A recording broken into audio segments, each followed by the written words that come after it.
Make sure we're going. Love it, dude. Fire it up. Matt. All righty. Sean Connors, E-Team. Say hello real quick. Oh, what do we got? What's up, man? You're the other room. Like, I can hear you. I can feel you. This is great. Yeah, what's a good word? What party we got going on today at E-Team sponsor? There's no party. I was going to say, yeah, it's what do we say? We celebrate all wins. So when we win, we celebrate. So we got touchdown dances, we got end zone dances, we got all sorts of stuff going on. Is it kind of like the timeshare type of deal? Where you've been to the timeshare thing. They sell a timeshare and then they pop the champagne and then everyone jumps around and then everyone turns and looks and goes, "Well, look at those people," and then everyone else signs up. It's kind of like that, right? You think of it more like the roulette table. When somebody wins at the roulette table or they win on the craps table, everybody wins, right? So it's kind of the same thing. One win, everybody wins. I love that, man. So everyone, Sean Connors, what do you call it? CEO, president? What's your title? Yeah, we'll go co-founder and CEO. How's that? Co-founder and CEO. Okay, I like that. Of E-Team sponsor. And the reason why I wanted to talk to Sean and have him on a Unity is Community podcast is because what they do is so valuable to a lot of organizations, to a lot of schools, to just a lot of businesses out there that need help with fundraising. And he's one of the founders here. He's co-founder of E-Team sponsor. We met a few years back at a conference. He's a baseball guy as well. So Sean, welcome to the program. Hey, you're welcome, Matt. Appreciate you having me on. It's great to see you, my friend, and trust that everyone is healthy and safe in your world, man. yeah, dude. It's been nuts. Well, let's talk a little bit about that. The last 4 months, what's it been like for you personally, and then what's it been like for the business? How have you guys had to pivot, that type of thing? Yeah, personally, it's been kind of crazy. My wife and I are expecting our first child here in about 3 weeks. So congratulations. Hey, thanks. Appreciate it. Been an interesting time to go, and we've never gone through a pregnancy before. So why not do it while you're in the middle of a worldwide pandemic? So, but no, personally, it's been a challenge. I've sought out a lot of information during this time. Just really tried to learn. I think that's been something that one of my coaches in college said, you got to yearn to learn. And at the time, I don't think I really understood it. But he talked about how, that'll help you through times of challenge, adversity. And, it's really interesting. It's almost like it's innate in us. And I felt kind of called to it right away. As soon as all this started to happen back in mid-March, I really just tried to seek out as much information as I possibly could. A lot of it was centered around mental health. Like, how do I keep myself sane? How do I keep myself balanced? How do I try to, keep my emotions in check? So there was a lot of resources that I went to, whether it was podcasts, following people on Twitter. I've ordered a number of books. Little shameless plug for John Gordon. He's been big influence on me during this time in terms of just really trying to remain positive. So personally, that's how I've gone about it. I think from the company standpoint, I couldn't be more proud.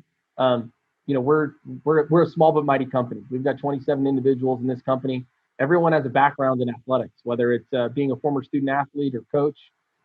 They all have responded the way that I think you'd imagine anybody on any team when you were down in a game or you were having a rough stretch in a season. They galvanized, they pulled together. Communication was key to our success. The team just dialed up the level of communication. There was empathy is one of our core values. The amount of empathy that our team had for our clients. I mean, think about it. You and I, we deal with schools, right? Our companies deal with schools. There wasn't a school open for 2.5 months. Open, like literally, not open for business. Right. And that posed so many challenges.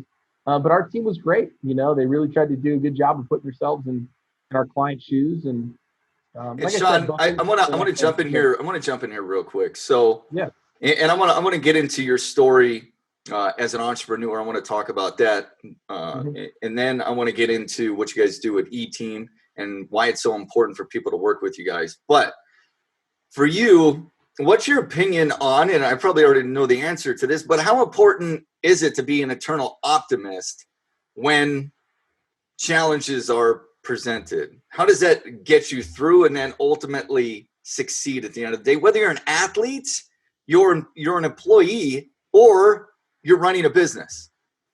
Yeah, I think it's a great question. The power of positive is huge. I mean, it's essential. I think that it's studies, scientific studies. There's many of them that are out there.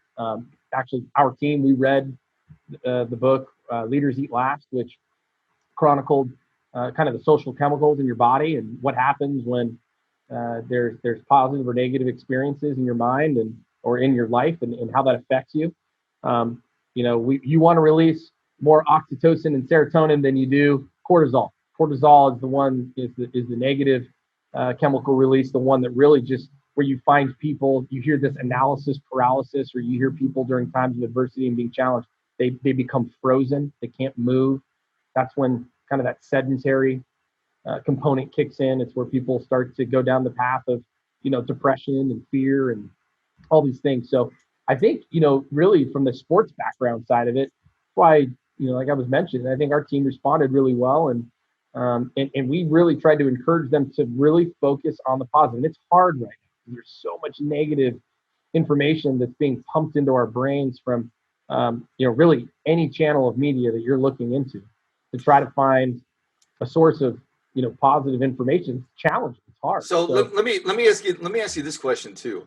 So everything around the pandemic, COVID, in my opinion, is more negative centric or negative based information, as opposed to looking at it as an opportunity for people to understand the importance of health, the importance of eating right, of exercise. And it doesn't seem like the news, and I don't really watch the news. It's kind of crazy, but no one's really talking about that unless you find a specific person, maybe in a medical field, like, hey, we need to eat a little better, we need to exercise more. Sure. But no one's talking about the health aspect. We need more vitamin D, we need more of this, we need more of that. Why do you think that is? Yeah, I think my personal opinion is there's fear-based tactics that have proven to work in society. So I think the media, hey, look, and I can speak from experience. That was my degree in college. I went to school for broadcasting. I had an internship at a very prominent television station, and really enjoyed my experience being able to do what I thought I wanted to do. But then learning, really, there's really a lot of dark, negative aspects to it that I didn't like, and that's why I got out of it. So I know what the journalistic requirements are and what it was set out to do initially, and kind of where this pivot has changed, or this turn has gone in terms of driving people towards fear. And it's sad. I don't agree with it, but I also choose not to digest it. I just don't. I try to seek out more. Life's short. Focus on the positive things. I think that, to your question too, or just your comment about, there's chaotic times going on. The last 4.5 months have been, there's been a tremendous amount of chaos. And it brings me back to Art of War, Sun Tzu. Amidst the chaos, there are opportunities. I have it actually sitting here on my desk. It's etched into a wooden clock that I have on my desk. And it's a constant reminder. Nice. When there's chaotic times, when there's adversity, there's an opportunity. And sorry, my automatic lights go on and off here. There's an opportunity there. And it takes a tremendous amount of mental capacity to remain focused, remain calm, keep your emotions in check, and really take a look at what are the opportunities. And for us, I thought, and again, we'll go back to the business side of this. I felt like the last 4.5 months, our team has responded tremendously in identifying what those opportunities are. We found a ton. I mean, we'll talk more about that here. So yeah, let's talk about that a little bit real briefly. So you guys started a podcast as well, and you're getting a wealth of information from subject matter experts that, ordinarily we're not going to get from the news, the internet, whatever. What's that been like? One, learning from those folks, and then being able to share it to everyone. Sure. I think we set out at the beginning and we said, okay, one, what is the opportunity? And if we can find one, we understand, again, another teaching or learning from Art of War from Sun Tzu is opportunities multiply as they are seized. So if you seize one opportunity, it could multiply into others. And I think something that, you just brought up, our podcast, we felt like, hey, look, we want to be a positive part of this solution. We don't want to play into to all of this fear and anxiety that's being driven by all of the anywhere you go, anywhere you turn, that's all you hear. So we wanted to be able to, again, look at who our clients are, what's our market, who do we address? We address high school and college coaches and athletic directors, people that are in leadership type positions. So we felt like, great, why don't we bring some people to them through the form of a podcast that are in leadership type positions, whether it's their peers, coaches and athletic directors, or people that maybe lead in other areas, but could be a source of influence, right? And we talked about leadership. So we talked about, great, let's create a leadership podcast. So leading through adversity. So we brought on leaders in, the junior college ranks in terms of commissioners. Chris Parker at the NJCAA. We brought in athletic directors. We brought in people in leadership positions at in Division I athletics. So not necessarily a market or the target that we focus on, but people, hey, how are they choosing to lead during these times? And that leadership creates opportunity. We also talked about, hey, is there an opportunity for us to bring in people that could also talk about, like you said, subject matter experts? We just had a functional medicine and a health and wellness doctor that came on and talked about for 45 minutes. What can you do as a human being enduring this pandemic and trying to, prepare your body as best it possibly can to fight off any virus? And he mentioned, hey, 2/3 of the United States population walks around vertically ill. So 2/3 of us probably listening to the podcast could say, hey, we might be those people. We don't have any symptoms, but there's a good chance that we have maybe some underlying condition we don't know about. Right. What are the things that we can do? So we talked about sleep, talked about nutrition, talked about supplementation. 3 very easy things that you can control. Control the controllables, right? So we looked at that as an opportunity as well. Said, look, can we bring those people in? Can we be a positive part of the solution? Can we move people from fear?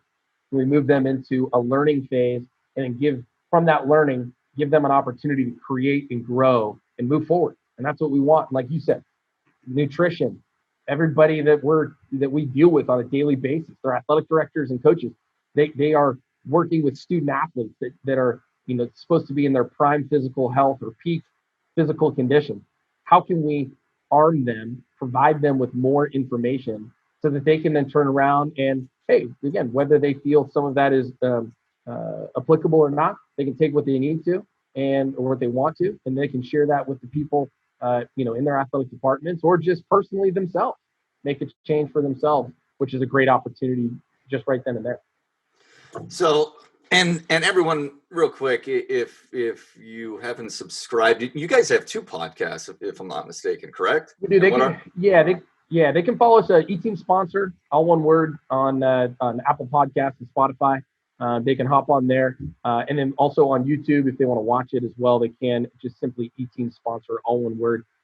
We do have a couple different series that we've created: Leadership Through Adversity, Unlocking Opportunities. We talk about personal stories, kind of the 3 H's, right? Talk about highlight, hardship, heroism, things like that. Their personal story, how athletics has unlocked opportunity for them. Again, I think just some positive information for people to know about, great stories, make you feel good. So we've talked about those, as well as just, we brought on many of our partners. We have 18 partners that we work with across the country that are governing bodies of athletics or professional development for those governing bodies of athletics. So bringing in members of those administrations or institutions to come in and just talk about, hey, how are they, what's going on? What's the most important information for their membership to know about? So that's the gist of what we've together. Everyone, if you haven't been to the eTeam Sponsor websites, and we're going to talk about the fundraising, it's amazing. It's amazing what Sean and his team are able to accomplish. We're going to get into that in just a moment, but subscribe to their podcast, subscribe to this podcast, Unity is Community. What we're trying to do, and it really sounds like, Sean, we're trying to do the same thing, is just provide information and a different set of information so people can consume that and then kind of decipher that and make a decision on their own, which is, you and I both know, because you went to broadcasting school. I did too. That's what I went to school for, broadcasting. You want to make the people understand, here's the information, then you make the decision, not it's all agenda driven. And that's just kind of what we see today. Okay, that's that. Entrepreneurship. So, Sean, you were an athlete all the way through college. You went to the University of North Carolina. You were a pitcher out there.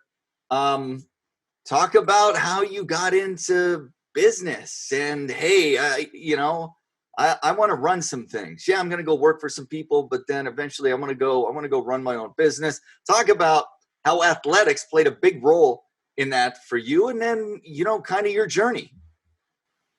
Sure, absolutely, man. I really appreciate you asking that question. I'll try and keep it brief. I think the most important thing for anybody to understand, I guess, about my story is that it's not unique. I feel like it's very similar to a lot of people's stories and journeys that have gone through athletics.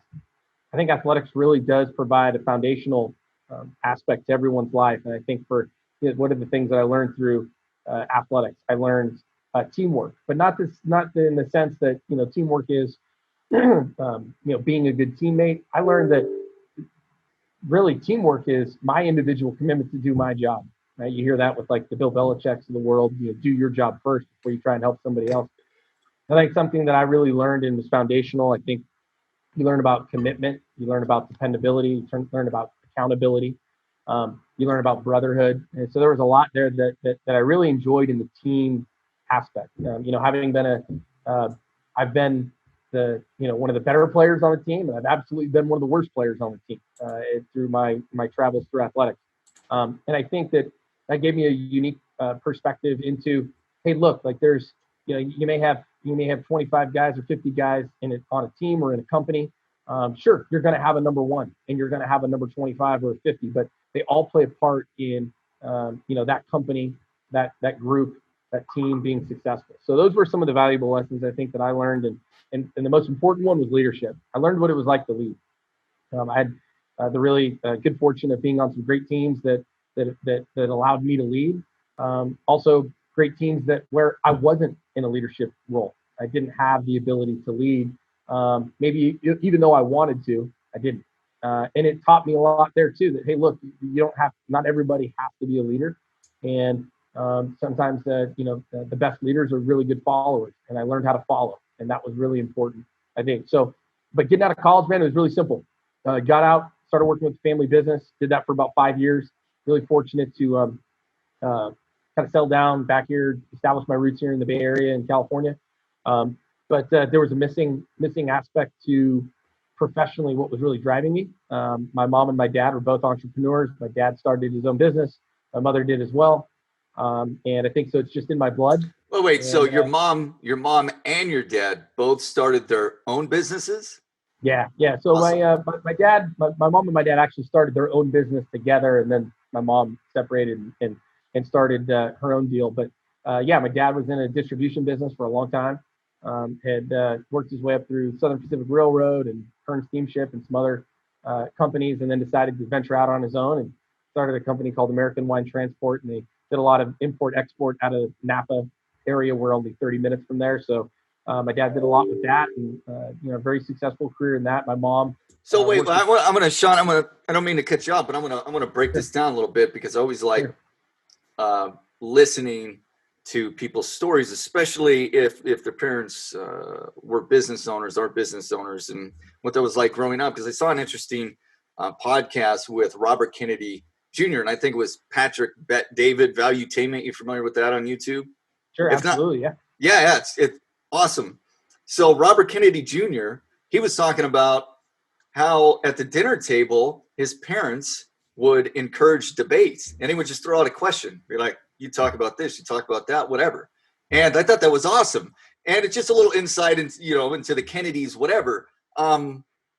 But I just thought that was amazing. We didn't do that when I was growing up. What was it like? What was it like for you guys? Yeah, I mean, it's interesting, really interesting dynamic. Yeah, so I have a younger brother. So I sat across from my mom. My brother sat across from my dad. And I was in, hand slap distance. So I tried not to get too bold with my father. And my parents encouraged debate about everything as well.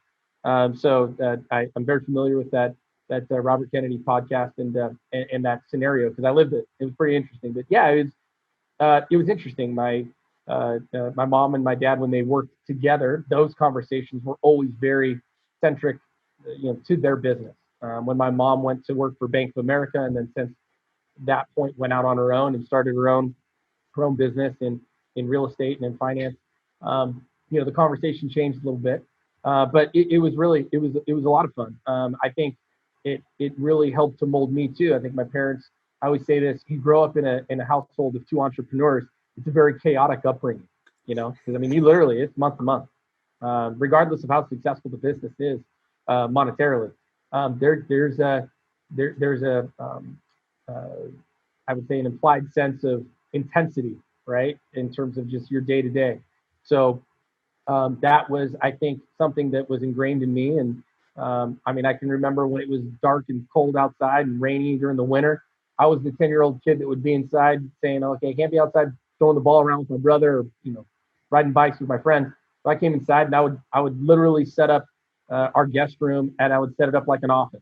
And, I'd say, all right, Zach, you're working for me and here's what we're going to do today. And so we had a lot of fun with that. But yeah, my parents were big influence on me. And I just saw the the personal, I would say the fulfillment from what they did, the sense of accomplishment, the joy that it brought them to be able to run their own business, to have employees, to be able to provide for those people. They took a lot of pride in what they created, and that was something that was always, I'd say, in the back of my mind. That'd be really cool to do that as well. Sean, what's interesting is that my oldest who's 12, and I have two girls. She just wants to be on the phone. She wants to Yeah, make cold calls. And when the kids first got out of school there in March, we started calling a different vertical, and we're like, hey, here's a list. You can make 25 calls a day. And she did it for 3 straight days, dude. And she wanted to keep doing more than the 25. And all she I had to love it. do, is get the email address. And she wound up getting a lot of cell phone numbers as well. We just wrote out a script for her, like, here you go, have at it. You're working California Canopy Child from Home program, whatever we called it at the time. But she loved it, and she likes doing that more than some of the schoolwork. And she is in leadership in school, but it's just interesting to see Yeah. her personality and how that's going to evolve.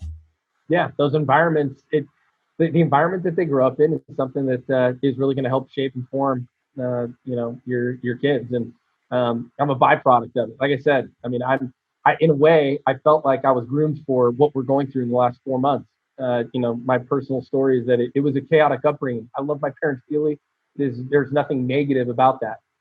It was just, it really prepared me for, the challenges of and I don't want to say being a CEO, but being in a leadership position where people are depending on you. And I wouldn't change anything for the world. It was a great experience, and like I said, I So, feel it's definitely led me to where I'm at now. Sean, I would like you to talk a little bit about this because, as you know, there's a lot of apprehension. I was talking to one of my buddies just this past week, and he does very, very well working for a financial institution in San Diego, and he's in a Mhm. leadership position there, and he does really well. But he would like to take that step one day to start his own firm, and he would be so good at it. And I have my own personal thoughts. He'd be awesome at it, and it would provide him with an opportunity to do more things. He just hasn't taken that leap because the money aspect, that type of thing, and he's doing really well and blah blah blah. But what do you think is the biggest thing holding people back? Is it just the fear, the security aspect, and on top of that, were you like most people? Did you have that, or were you like, nah, I'm good. I grew up around this. I know what it's like.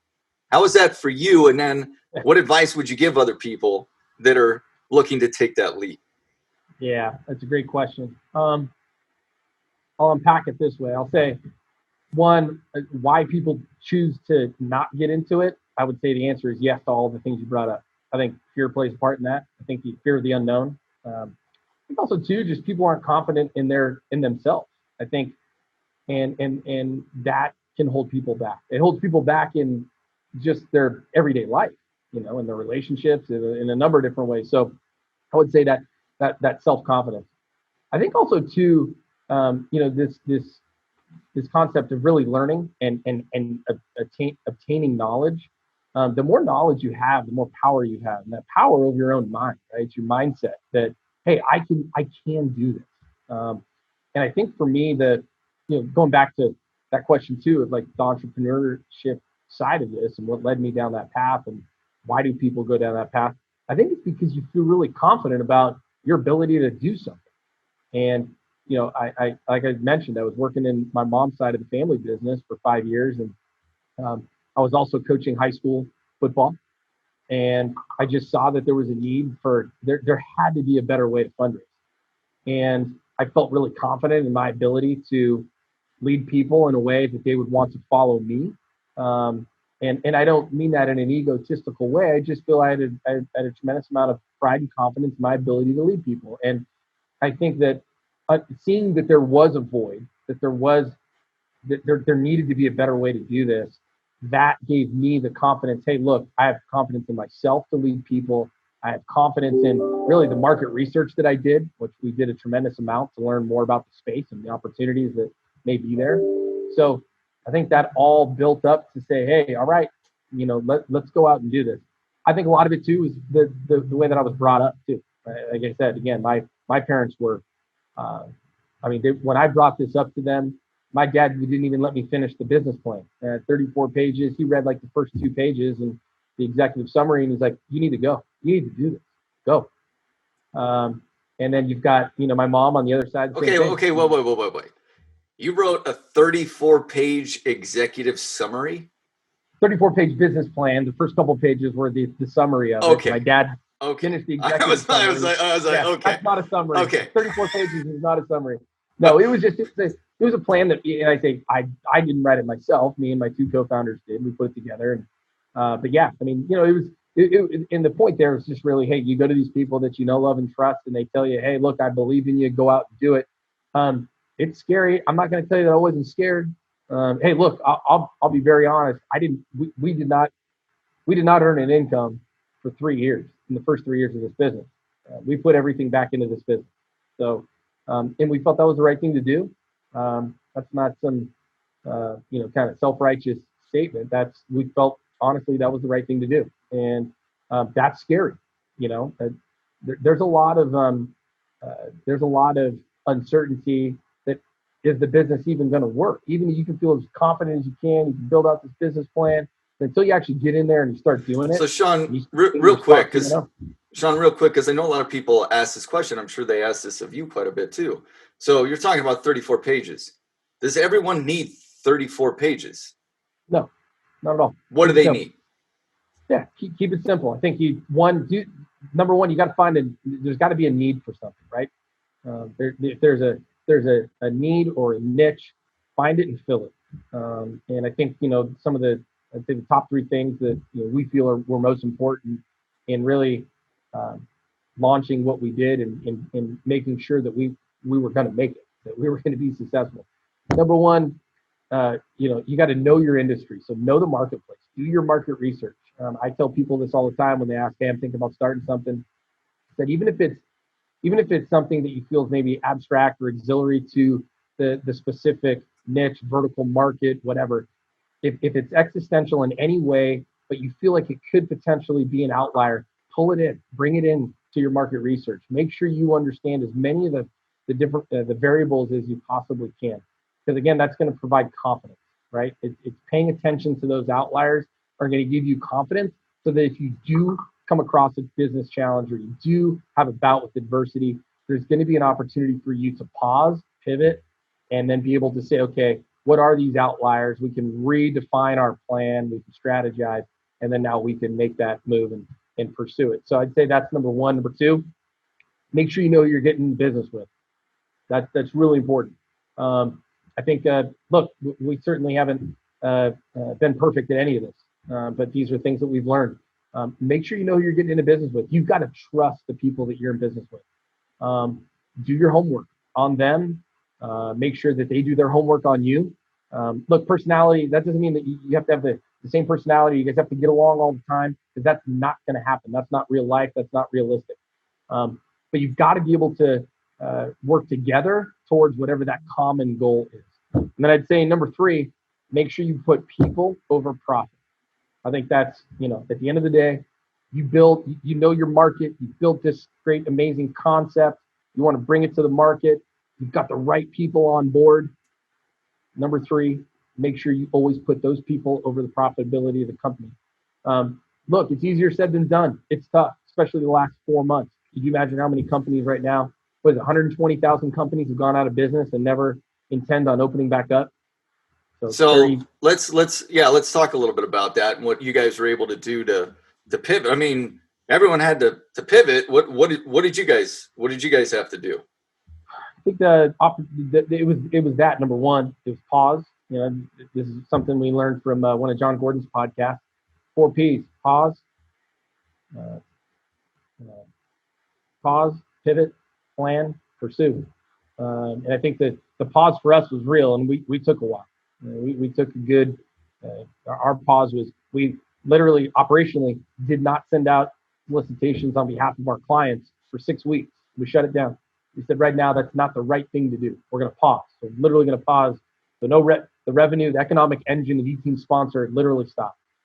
But I think we had confidence in knowing that, hey, we're going to place people over profit right now, right? We're going to place the people. So the people of our company, to get into that in a second, but the people that we work with, our clients, the people that are donating on behalf of these schools, it's not the right time to be asking them to donate money.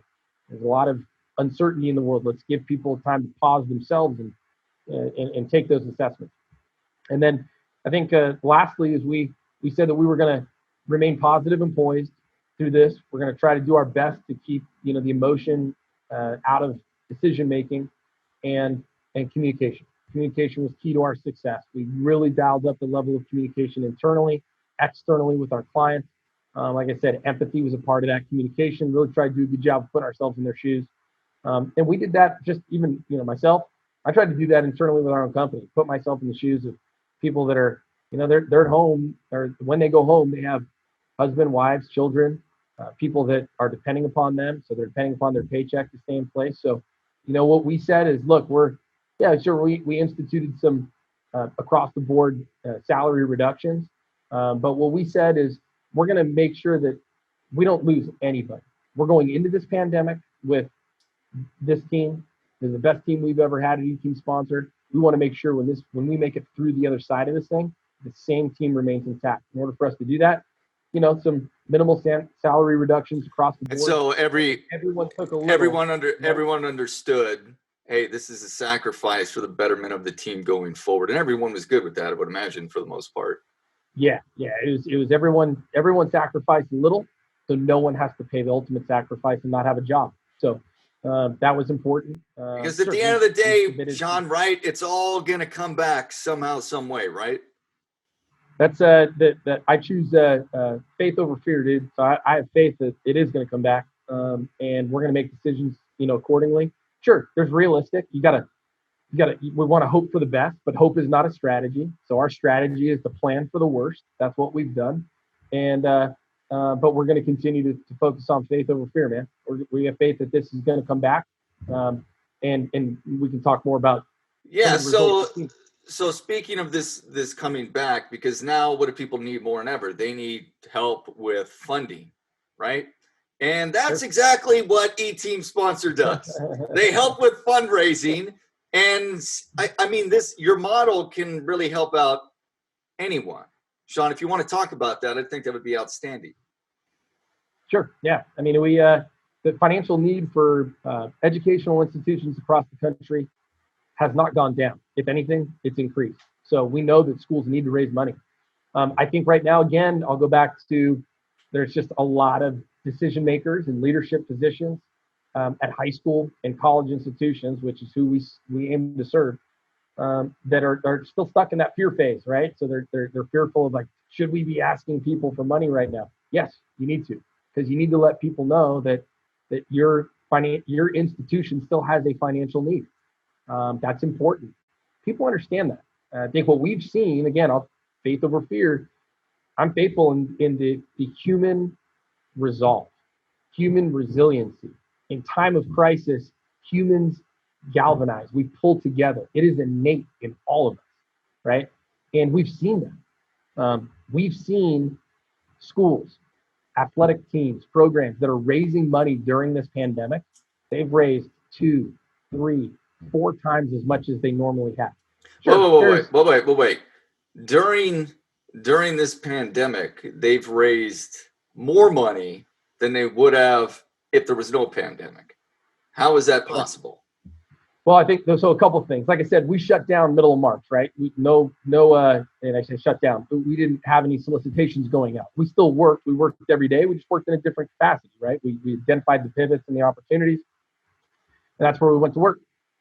May 4th, we started solicitations going out again. May and June of 2020, we raised over $1 million for the schools that re-engaged and started to activate their solicitations again. $1 million.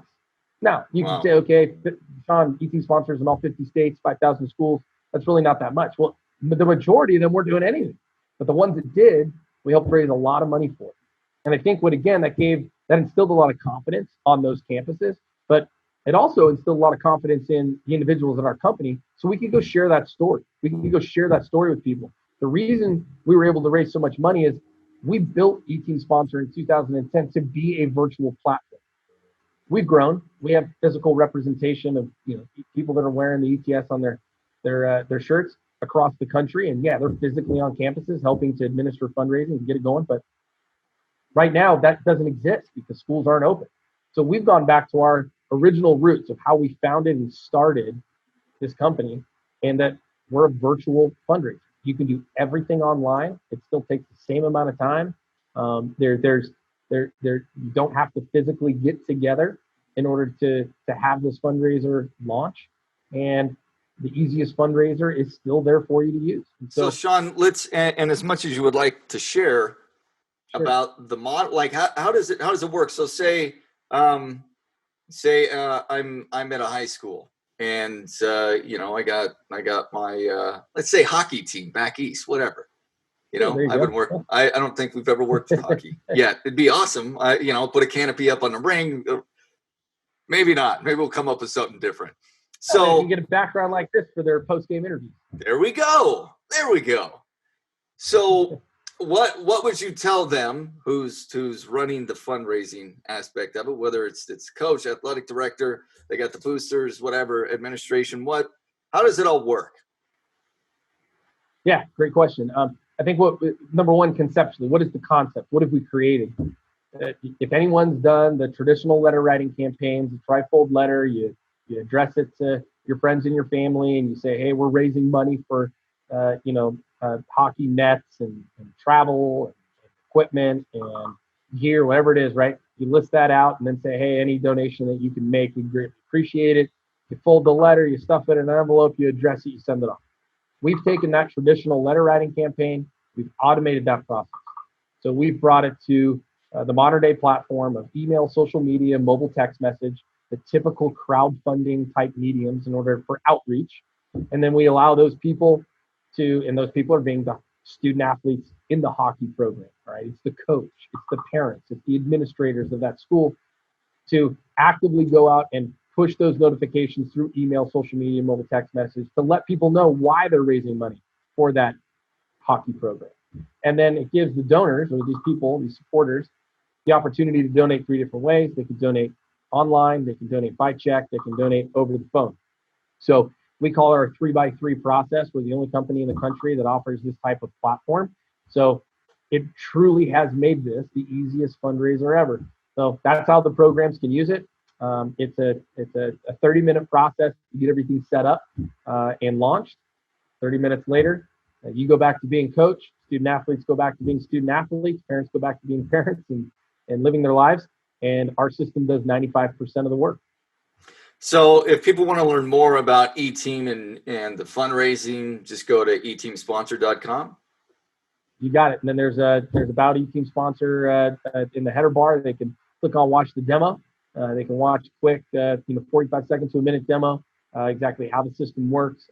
If they opt in to share a little bit more information about who they are and where they're from, they can learn a little bit more. They'll be able to see upwards of about another, I think, 6 to 7 30 to 45-second clips about very specific features and functionality, how our people, our product, and our process work at eTeam Sponsor. So yeah, that'd be a great place to go.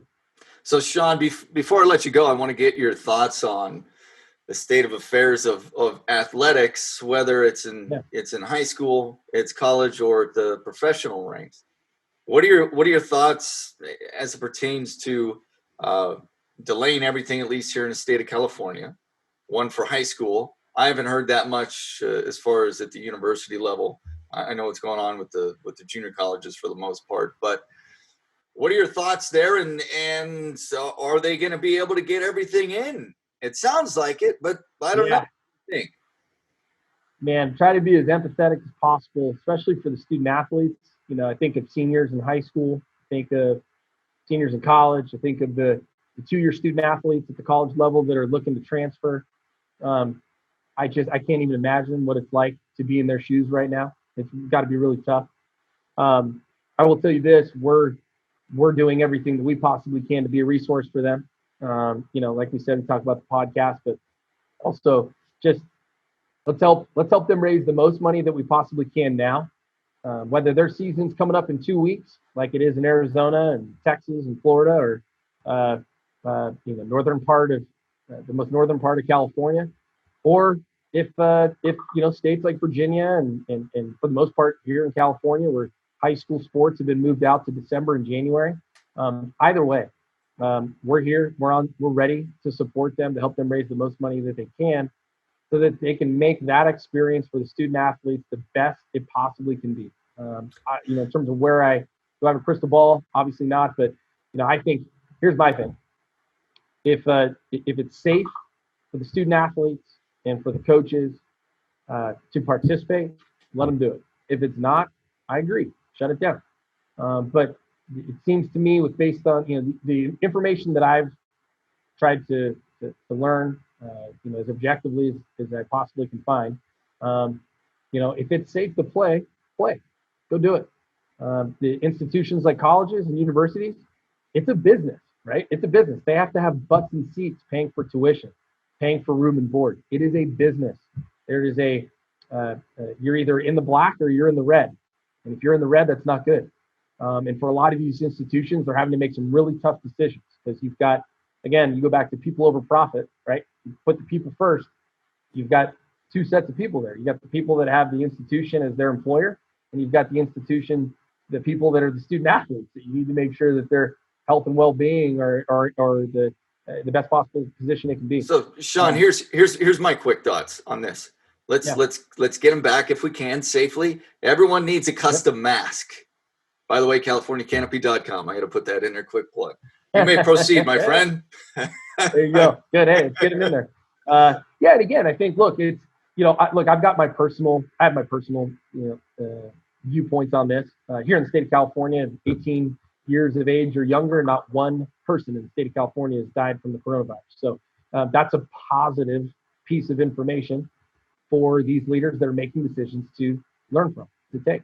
I think there's people that have, they have a compromised immune system. I think leaders are in a really tough position, but find something for them, like find a way for that to work, because we also still need to look at moving forward. Sean, we had Feeding America Inland Empire on last week, and this was a follow-up because we had them on at the end of April, right? And at the end of April, during the first 6 weeks of the shutdown, they fed a lot of people. Now, normally within a 6-week period of time, they feed around 90 total people.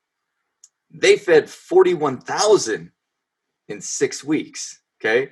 Now, the follow-up to that, After 13 weeks, the first 13 weeks, they had fed 98,000 people, when normally they would have fed under 200. So that's a tough deal. That's a really tough deal. So you look at the poverty aspect, not a lot of people are talking about that. We had Rob Wygod on a couple of weeks ago, as you know, and for everyone else who doesn't know, Southern Section, CIF, and what he was talking about made me think of something. It was super cool. So, the kids, and this is kind of changing the topic, but whatever. The kids that just focus on one sport these days. They're just primarily focusing on one sport. Now with everything starting in December, then you got the 2 seasons. A lot of it's going to be overlapping. Your basketball, your softball, your baseball. So maybe you're just focusing on one. Now, maybe if you're an athlete, you can play your main sports, but maybe you can talk to the basketball coach and playing baseball. Hey, want to play basketball? I'm going to be available in these days. I really love to play. Come on, practice when I can. Playing the games, something you may not have thought about before, and partly because you're an athlete, you don't want to go to all the practices. You want to play. You just want to play in the games. And I'm sure there's an opportunity there for some of these kids to do that. So that's, I'm sure you're thinking. I'm sure you'd probably be thinking the same thing. Okay, if this is the scenario, how can we make the best of it, right? Yeah, absolutely. It's again back to you could look at this through 2 lenses. You could look at through a very fearful lens and say, oh my gosh, how is this going to work? Only 2 seasons of sport. These kids aren't going to be able to otherwise play all the sports that they want to. Or you can look at it through the positive side of it, right? Faith in that, hey, there's a great opportunity here. The opportunity for coaches to work together. Like you said, money coaches typically, and I was one of them. I remember sharing sport, student athlete conversation. Hey, kids should be playing as many sports as they possibly can. I'm a firm believer in that. I know that that's not what the statistics show, but I'm a firm believer in play as many sports as you possibly can. This is now creating those conversations. Rob talked about it on our podcast as well, that, hey, look, coaches are having these conversations. The basketball coach and the football coach are now having a conversation because they're forced to, right? But that's a great opportunity to get back to, look, we maybe this is a larger discussion about, having student athletes focus solely on one sport and getting back to, hey, let's share student athletes. Let's work together so that student athlete experience throughout high school is the best that it possibly can be.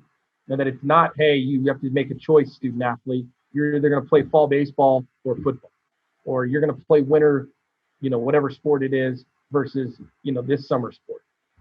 And instead of making these student athletes and parents choose or make that decision, hey, great opportunity to have these conversations and say, great, how can we share student athletes? How can we put them first and make sure that they have the best experience possible? So I think it's a great opportunity. Yeah, absolutely. So last couple of things here. So in your opinion, what do you think is going to happen at the university level as it pertains to football? And then with the NFL, what do you foresee happening with that? Yeah. And then as it pertains to, like you said, butts and seats. Yeah, but it's, hey, look, it's, again, we live in a capitalist, society.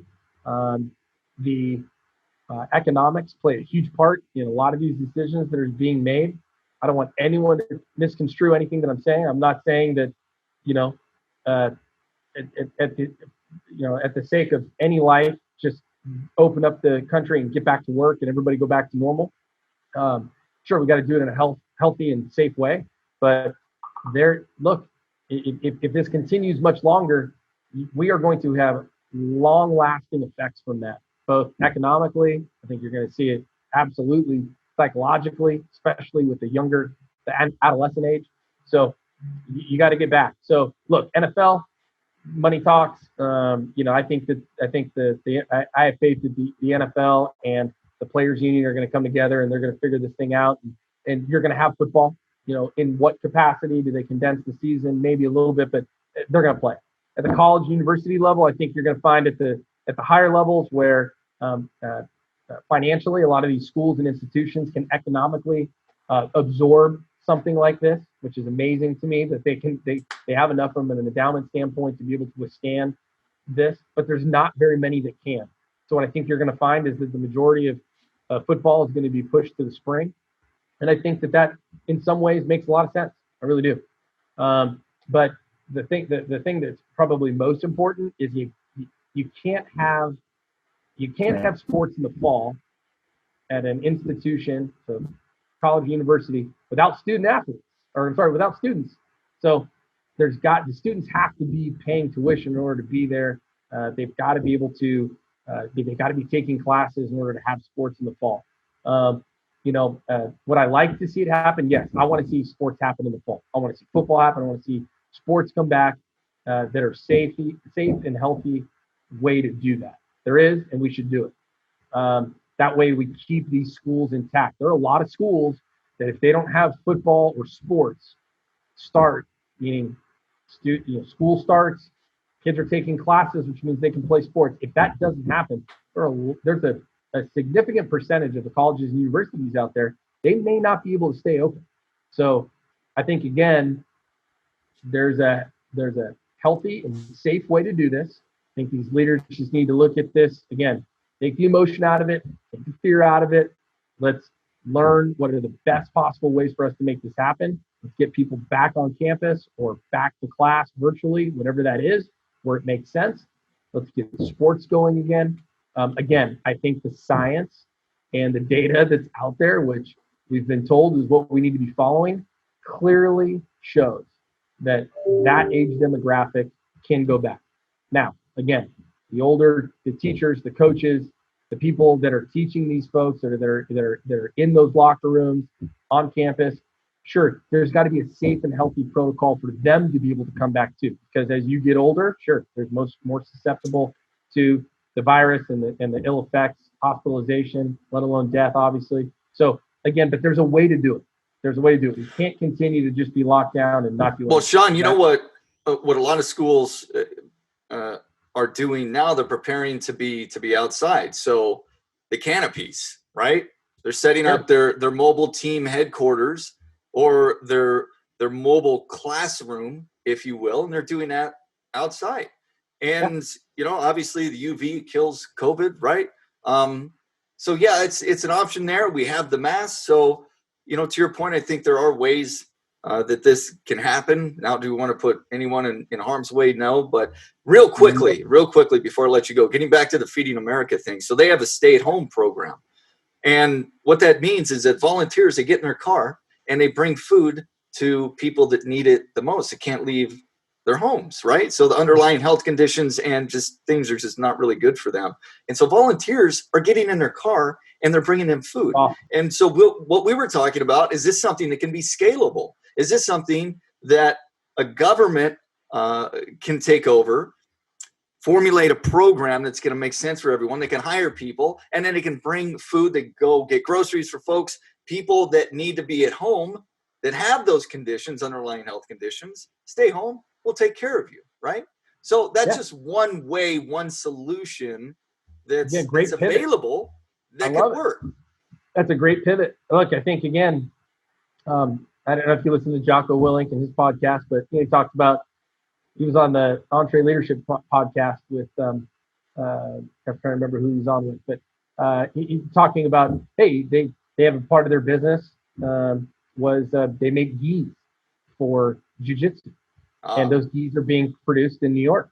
Well, they're not going to, nobody's buying gis during this pandemic. They don't have a gi to wear it and a place to go to, right? So what was their pivot? Their pivot was, masks.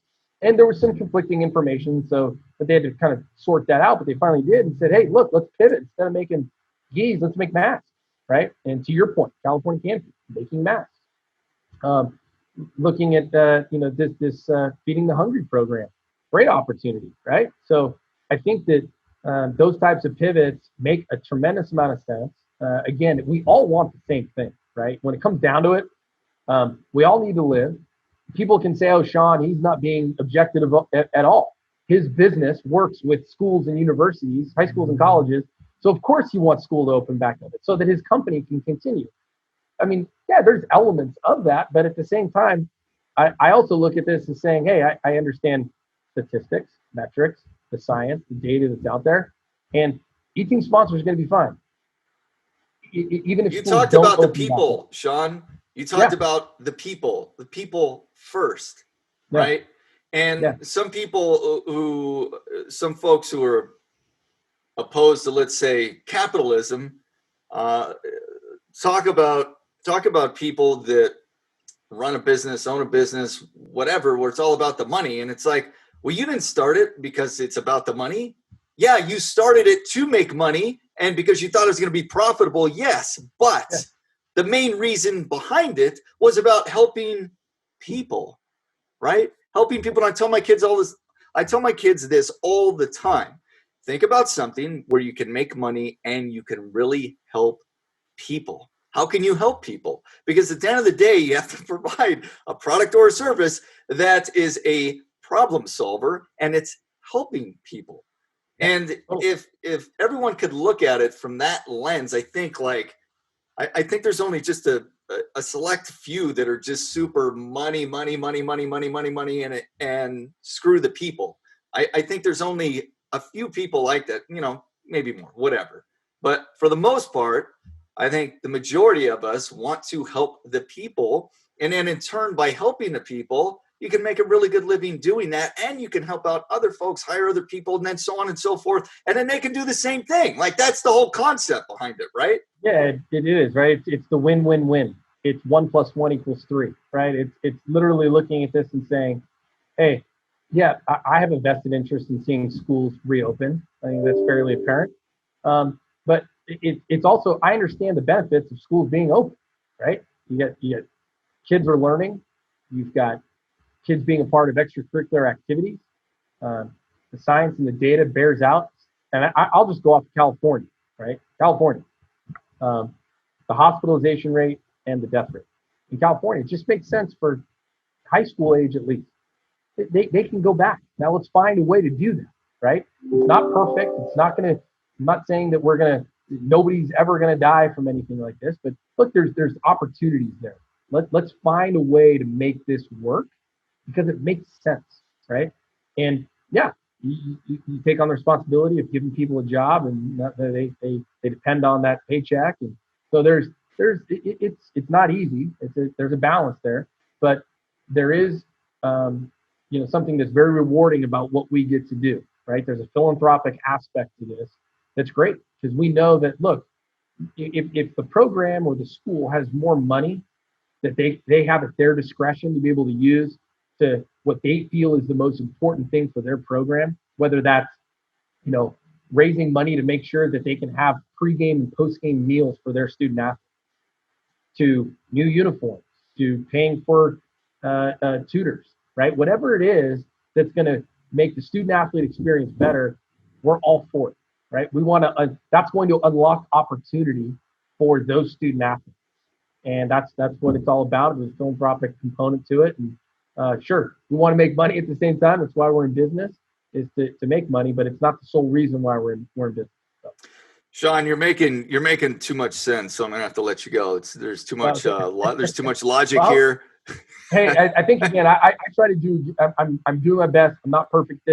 I certainly would say, look, I don't, with any of the words that I used or chose to use today, it's in no way to be insensitive to anybody. I think we've proven, we support every single community that's out there. We want to get people back to school in a healthy and safe way.